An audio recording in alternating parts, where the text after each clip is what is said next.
beserta segenap pengurus Musholla Maimunah.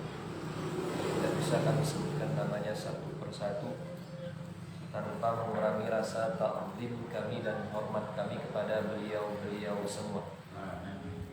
Dan salam penghormatan yang paling istimewa kami hadiahkan kepada segenap hadirin hadirat, muslimin muslimat, mukminin mukminat. Kita minta kepada Allah Subhanahu wa taala mudah-mudahan tidaklah kita keluar dari tempat yang mulia ini kecuali bersahaja kepada Allah Subhanahu wa taala. Hajat-hajat kita dikabul oleh Allah Subhanahu wa taala. Rezeki Allah berbatin dilapangkan oleh Allah Subhanahu wa taala. Yang sakit Allah angkat penyakitnya, Allah sehatkan badannya, Allah berkahi kehidupannya, Allah mudahkan semua urusannya, dan semua yang hadir insyaallah istiqamah dalam taat kepada Allah dan ketaatan kepada Rasulullah. Amin ya rabbal alamin. Hadirin hadirat muslimin muslimat rahimakumullah. Kemudian kami ingin mengucapkan terima kasih telah mengizinkan kami untuk melanjutkan safari dakwah kami di minggu yang ke-16 setiap hari Selasa pada zuhur. Mudah-mudahan antum dibalas dengan balasan yang besar oleh Allah Subhanahu wa taala. Alhamdulillah. Alhamdulillah.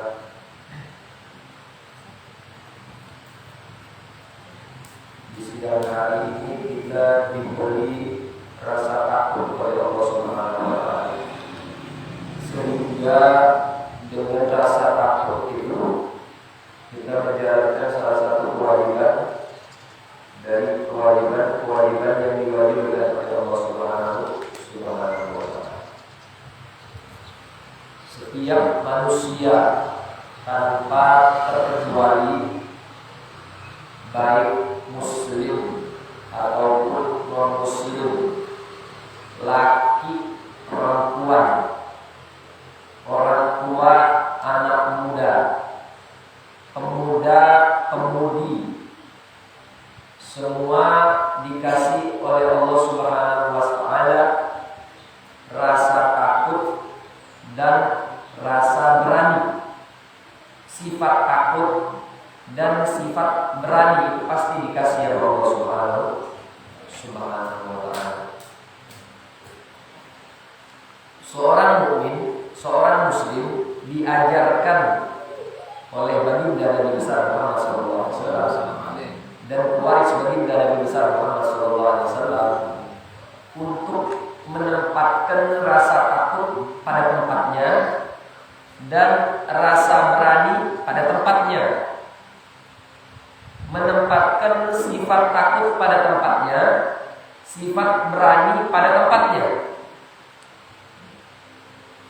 Mohon maaf, orang yang berani meninggalkan sholat, itu pemberani sebenarnya. Berani dia. Kenapa kita bilang berani? Berani nantang Allah Subhanahu wa taala. Tapi sayang, sering sayang, rasa beraninya ini, sifat beraninya ini bukan pada tempatnya, salah. Enggak terpuji orang-orang itu kalau berani dalam urusan ninggalin sholat. Nah, dan kita pun perlu adanya rasa takut. Oh, kalau orang enggak ada rasa takut, belum tentu bagus itu untuk dia. Orang yang memiliki rasa takut, sehingga dengan rasa takut itu dia jalankan semua perintah Allah, dia jauhi semua larangan Allah. Faktornya apa? Sebabnya apa? Karena rasa takut. Nah, rasa takut di sini ini terpuji, Pak. Kadang rasa takut ini tercela. Misal contoh rasa takut yang tercela, misal keluarganya, na'udzubillah, nasallallahu alaihi wasallam, keluarganya diganggu, misal Dia takut untuk membela keluarganya. Agamanya dihina.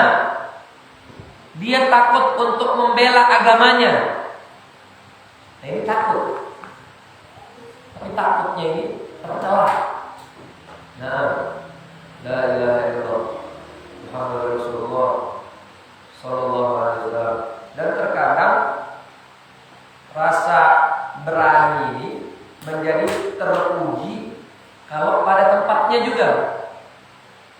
Contoh, orang menghina agamanya sehingga dia berani untuk membela agamanya. Pemerintah yang zalim, kezaliman di sana sini merajalela. Ini orang berani menyuarakan kebenaran di hadapan pemimpin atau pemerintah yang zalim. Ini beraninya terpuji, bagus. Nah, terpuji ini beraninya karena pas, tepat dia memposisikan sifat berani dia. Jadi kita harus pinter-pinter ya, memposisikan sifat takut dan sifat berani. Nah, la ilaha illallah Muhammadur Rasulullah sallallahu alaihi wasallam. Sifat berani ini sifat terpuji ya. Apalagi kalau pada tempatnya. Kalau bukan pada tempatnya sifat yang tercela. Nah, ulama mengajarkan kepada kita kiat-kiat, tutorial, cara agar kita menjadi hamba yang berani, yang menempatkan keberanian itu pada tempatnya. Bagaimana caranya untuk memupuk sifat berani, mengupdate sifat berani agar lebih berani, itu caranya gimana, Bu? Ulama mengatakan yang pertama, berani itu akan timbul dengan cara kalau kita bersatu, kalau kita bersama, kalau kita bahu membahu, kalau kita bantu membantu, itu akan semakin menumbuhkan rasa atau sifat keberanian pada diri kita. Nah, contoh aja.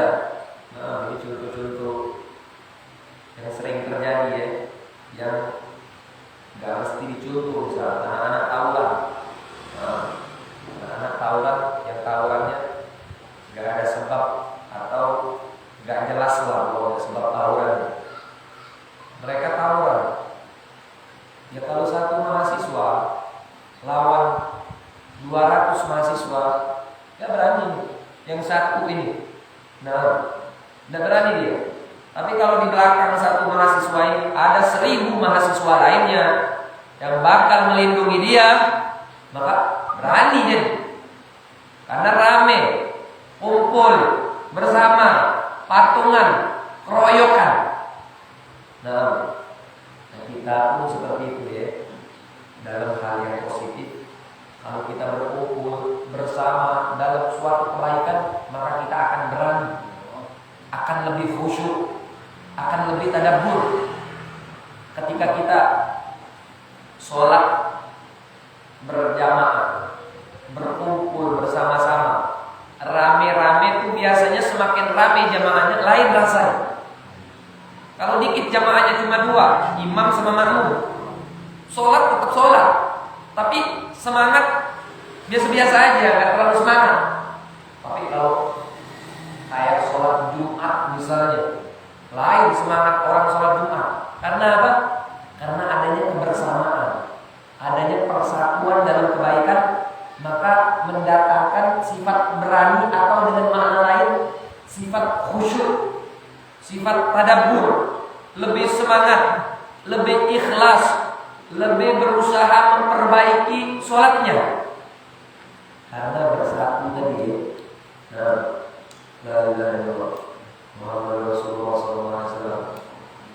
Kita mau ngumpulin duit misal dalam satu kebaikan, mau nyumbang musola fulan, mau sedekah di musola fulan, atau majelis taklim fulan, atau panti asuhan fulan.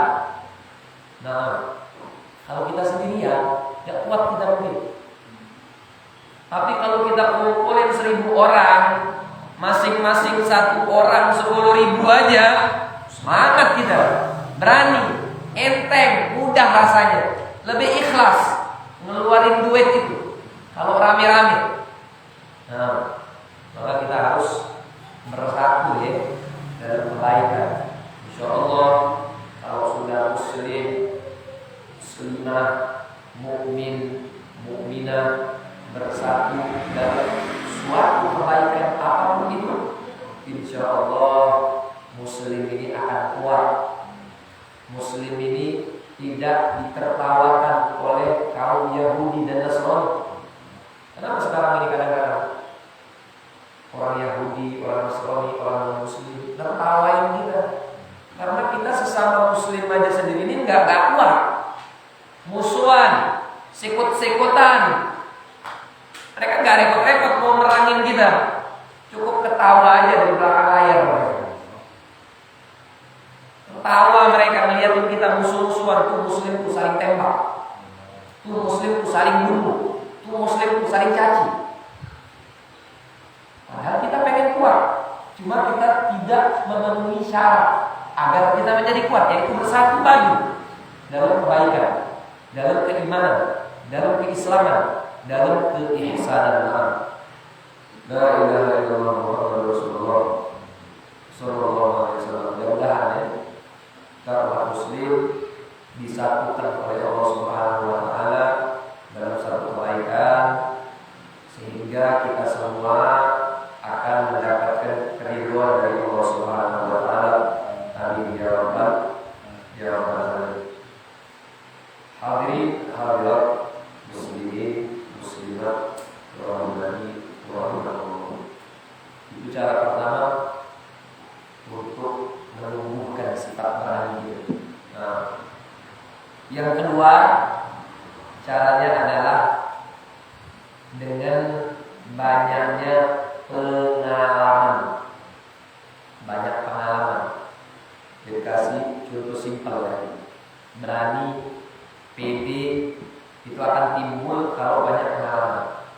Nah, kalau ada orang disuruh pidato perdana, untuk pertama kali dia pidato, mungkin di awalnya gemeter nih, megang mikrofon itu gemeter, hatinya gemeter, ngomongnya nggak ada titik, nggak ada koma, nggak jelas, sulit untuk dipahami mungkin, karena bawaan gugup, ngeri, nggak pede, nggak berani, alias takut. Nah, karena belum ada pengalaman, ini baru pertama kali anak pidato depan 1000 orang bisa. Geteran, ada berani, tidak disuruh ngomong apapun. Nah, kalau belum ada pengalaman tadi, maka sifat berani ini tidak keluar, tidak timbul. Kalau orang sudah biasa, malam begitu itu Ustaz Habib Kiai Habib Mustafa ini awal pertama kali ngomong ceramah, jangankan depan 1000 orang ya, depan 5 orang, 7 orang, gugup ngomong, geter, tidak nyambung ngomong, tidak tahu apa yang diomong, stop tengah jalan. Awal-awal kayak itu. Tapi setelah berapa kali ada pengalaman, bagi yang pidato atau yang ceramah, kalau sudah pengalaman sudah santai ya, nggak ada lagi rasa takut ya, berani gitu.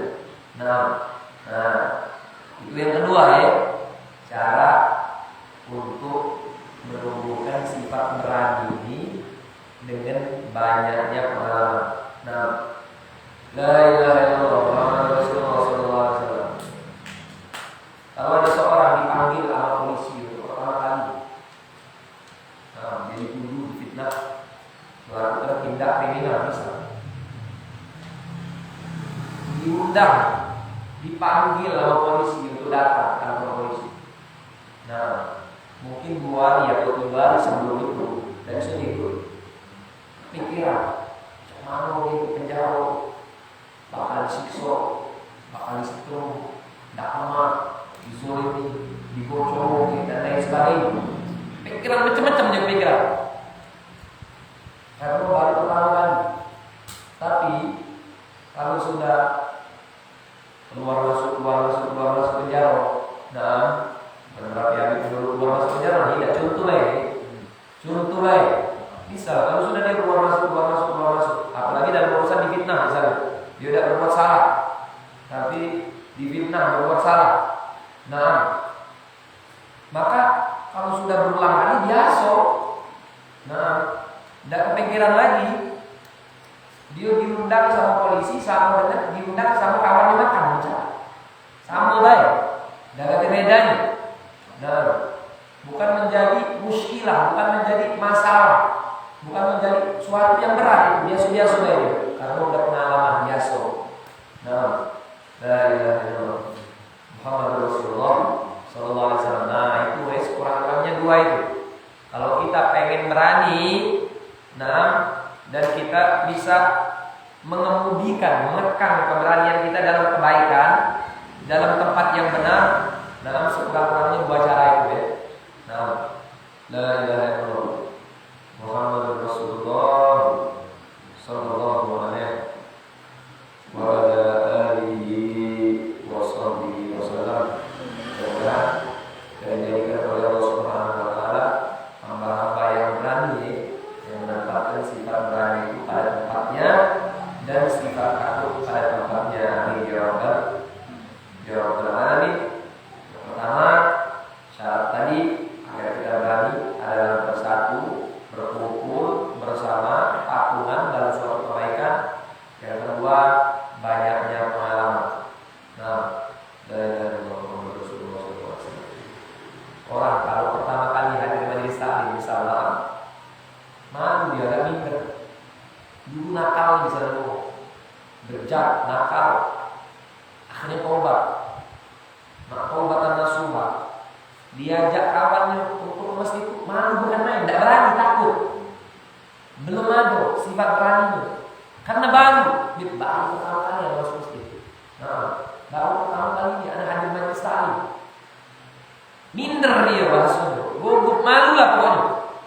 Tapi kalau sudah berulang, nah, sekian ribu kali dia sudah hadir majelis, udah biasa, senang dia, khusyuk, senang.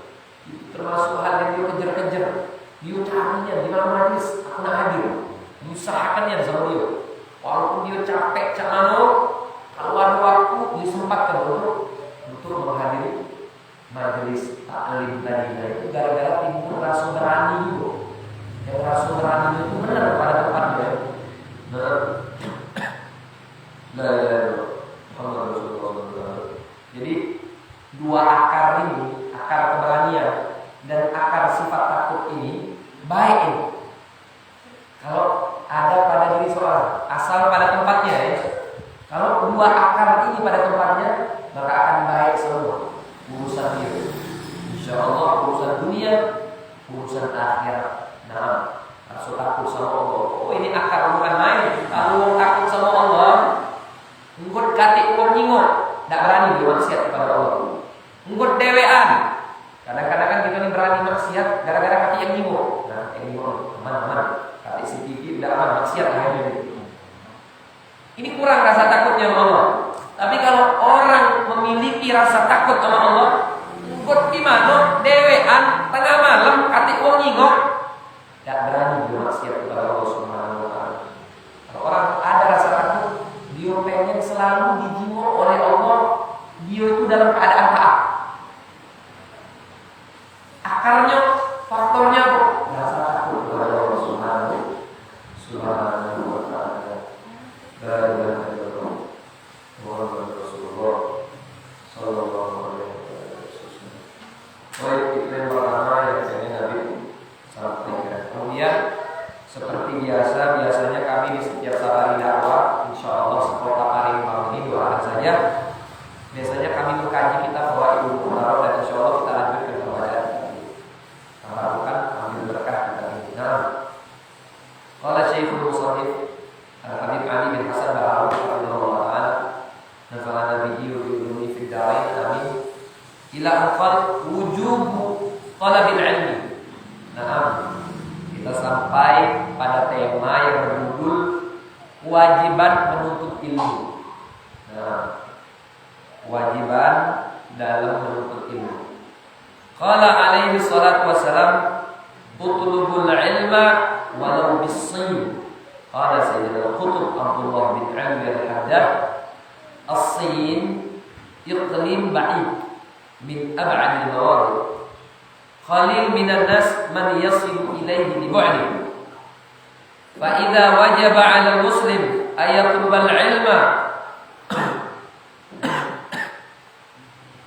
wa in kana fi hadzal mahall al-ba'id fa kayfa yajibu 'alaihi idza kana baina al-ulama wa la yuhibbu bi talabi kathir mu'natin wa la mashaqqa kathira.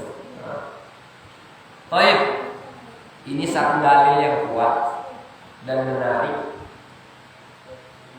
yang dari situ keluar hukum kewajiban menuntut ilmu, wabil khusus ilmu yang terkait tentang sah tidak sah ibadah kita kepada Allah. Ilmu halal dan haram. Harus tahu kita apa saja yang halal kita lakukan. Harus tahu apa saja yang haram kita tinggalkan. Nabi mengatakan, beliau bersabda, "Utlubul ilma walau bis-sin." Tuntutlah ilmu walaupun sampai ke negeri Cina sana. Nah, Al-Habib Abdullah Al-Haddad, beliau memberikan ta'liq catatan di dalam hadis ini. Beliau mengatakan Cina itu, nah, kalau dari kota Mekah, kota Madinah, nah, ini Nabi yang mengatakan. Nabi lahir di Mekah, hijrah ke Madinah. Nah, beliau mengatakan kalau dari Mekah atau dari Madinah, Cina itu termasuk negeri yang sangat jauh, yang pada zaman baginda Nabi besar Muhammad SAW itu nggak banyak orang yang hijrah, orang yang main, orang yang mampir, orang yang dakwah ke negeri Cina di zaman Nabi. Sebagian sahabat Nabi mereka berdakwah. Dengan wujudnya ada baginda Nabi pun mereka berdakwah. Nabi kirim utusan ke kota-kota di sekitar kota Madinah dan kota Mekah. Nabi kirim utusan ke Irak. Nabi kirim utusan ke Mesir dan lain sebagainya. Kota-kota tetangga yang dekat dengan Madinah atau Mekah. Nah, Nabi mengutus para sahabat baginda Nabi SAW. Tapi sedikit di zaman Nabi, belum ada yang dakwahnya itu sampai ke negeri Cina. Walaupun nanti sepeninggal Nabi akan ada ya sebagian sahabat yang diriwayatkan sampai dakwah ke negeri Cina. Nah, itu jauh. Nah, dari hadis ini kita mengambil kesimpulan, kata beliau, kalau seorang muslim wajib nuntut ilmu walaupun dia harus ke negeri Cina. Nah, wajib. Kalau harus inti ke negeri Cina, bib anak nuntut ilmu. Cuma di kota anak dikati yang bisa ngajari anak ilmu. Di Cina sana ada yang bisa ngajari anak ilmu. Misal di negeri Cina sana ada ulama besar. Kebetulan di kota anak dan kota-kota tetangga ini kati bib. Cak mana wajib tak anak nuntut ilmu hijrah ke Cina beb? Wajib. Wajib. Artinya kalau yang tidak hijrah ke Cina dosa. Nah, dari hadis tadi, utlubul ilm walau bis-sin, tuntutlah ilmu walaupun jauh ke negeri Cina sana. Kalau negeri Cina sana masih wajib kita nuntut ilmu, bagaimana kalau seorang muslim yang tinggal di tengah-tengah ulama, di kota yang kotanya tersebut banyak ustaz, banyak kiai, banyak muallim, dia beralasan nanda anak nuntut ilmu Allah Rasul. Nah, Padahal jalan kaki ada ustaz yang bisa ngajari dia ilmu syariat, ilmu yang bikin dia takut kepada Allah Subhanahu wa taala. Paling naik motor sengaja 15 menit, jalan kaki, tetanggo dewek kadang-kadang ustaz. Tapi nandak dia untuk ilmu. Dia merasa cukup, ndak apa-apa ala kadarnya sholatnya. Bodoh amat sah dak sah sholatnya, ndak perhatian dia. Bodoh amat maksiat dak perhatian dia dengan hal itu. Dia nandak belajar, nandak bertanya. Kalau yang harus ke negeri Cina tadi wajib, cara yang lebih wajib lagi, lebih mesti lagi, lebih berdosa lagi kalau dia tinggal tuh. Nah, dari Mekah ke Cina susah sulit. Nah, keluar duit jangan dulu lagi, berbulan-bulan naik ongkos mungkin. Keluar duit, belum makanan yang harus disiapkan. Tapi Nabi ngomong, oh tidak wajib ke Jawa, tidak tetap wajib kata Nabi. Saking pentingnya ini untuk ilmu. Nah, sekarang ini kadang-kadang orang masya Allah, luar biasa, alhamdulillah. Setiap jengkal ada majelis taklim, setiap jengkal ada habaib, setiap jengkal ada ustaz. Nah, kalau kita mengenal di sana ada kota santri di Palembang, kota ustaz, bukan kota santri. Ustaznya banyak. Kalau ustaznya banyak, santrinya banyak. Nah, tapi saya sedikit dari itu yang tergerak hati untuk hadir majelis taklim, untuk memperdalam syariat baginda Nabi Muhammad Sallallahu Alaihi Wasallam. Padahal gratis. Nah, padahal gratis hadir majelis taklim. Tidak bayar, tidak susah. Maghrib isya malam hari hampir setiap hari. Anda yakin setiap hari ada majelis di Palembang. Kalau kamu cari teliti, apalagi habis maghrib pasti ada. Di sisa mungkin dia sebagian hari katik mungkin. Tapi kalau kita cari mungkin habis isya penuh juga, habis subuh ada juga, habis zuhur ni ada, habis asar ada lagi. Katik alasan kamu dia katik waktu mana pagi begawe sampai kapan? Sampai malam hadir. Pagi begawe sampai siang hadir. Nah, hati alasan tidak bisa diterima sebenarnya. Mau Palembang beralasan malas ada majelis taklim, tidak bisa ada majelis taklim itu tidak bisa diterima kalau Palembang. Nah, tidak bisa diterima. Nah, la ilaha illallah Muhammad Rasulullah Sallallahu Alaihi Wasallam. Mudah-mudah ilmu itu didatangi sebenarnya.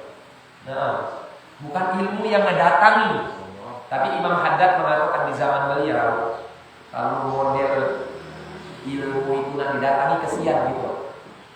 Kesian kalau nak nunggu jemaah. Tak apa sekarang ini ustaznya yang datang ke masjid, ustaznya yang datang ke tempat jemaah. Ada apa? Agar kemanfaatan ilmu ini lebih menyebar luas lagi ya. La ilaha illallah Muhammad Rasulullah SAW. Nah, itu udah lemah itu, ustaznya udah datang, kawan rumput, tempatnya lemah, berteduh, ada kipas, ada minum, kadang-kadang di sebagian tempat diinjuk nasi kebuli. Nasi nanda, macam mana lagi kan? La ilaha illallah Muhammad Rasulullah SAW ya. Itu tanyakan pada diri kita kalau kita termasuk membaca itu. Ya Allah, sekeras aku sih hati ini sampai nanda hadir majelis taklim, sampai nanda aku perbaiki sholat aku. Sampai sekarang aku tidak tahu sah tidak sholat aku. Aku tidak tahu doa aku ini benar atau tidak. Nah, kalau ragu itu benar atau tidak, ya belajar. Kecuali kamu sudah yakin berarti sudah belajar nih. Kalau masih ragu, aku tidak tahu sah dulu, belajar. Aku tidak tahu, aku masih belok-belok sholat, ingok-ingok bergerak, tidak tahu bacaan. Belajar, hadir majelis taklim. La ilaha illallah Muhammad Rasulullah Sallallahu Alaihi Wasallam. Wallahu a'lam bishawab. Itu saja bisa kita pelajari sedikit demi sedikit, insyaallah dari bukit, insyaallah yang sedikit itu bermanfaat. untuk kita semua, dan bisa kita sampaikan apa yang kita dapat di sini dari makanan rohani, bisa kita sampaikan dan ada itu dengan keluarga kita kerabat sahabat kami sekalian. Nah, insya Allah berdoa sekali lagi terima kasih Bismillahirrahmanirrahim telah mengizinkan kami untuk menyampaikan apa yang ingin kita sampaikan di sini. Jazakumullah khairal jazak. Kalau ada salah